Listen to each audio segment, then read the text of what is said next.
A lone woodcutter battles against the unyielding wood, his poverty etched into every weary movement.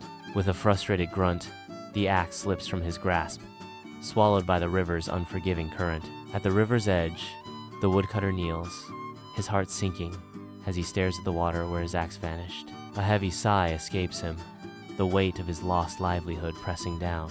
Tears begin to stream down his face, reflecting the despair of his misfortune. The river transforms, radiating an otherworldly glow that pierces the night. A beautiful fairy ascends from the water, her form shimmering with ethereal light. The fairy asks, her voice a gentle whisper, "Why do you weep, good sir?" At the riverbank, the woodcutter recounts the tale of his lost axe to the fairy, his gestures desperate. The fairy listens, her head tilted, her expression filled with sympathy for the woodcutter's plight. In a sudden, silent act, the fairy vanishes beneath the water, leaving only a ripple behind.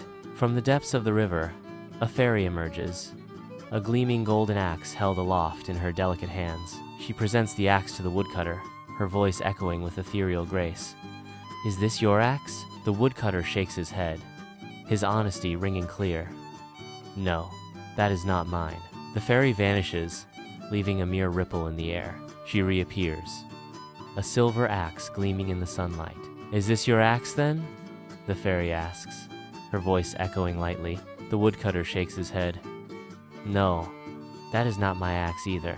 The fairy vanishes in a burst of light, leaving the woodcutter in stunned silence. She reappears, now holding the woodcutter's old iron axe. "Is this your axe?" the fairy asks, her voice echoing gently.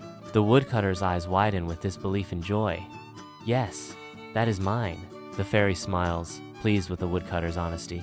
"Because you have been so honest," she says, "I will give you all 3 axes as a reward." The woodcutter is overjoyed and thanks the fairy profusely. He leaves the riverbank a wealthy and virtuous man,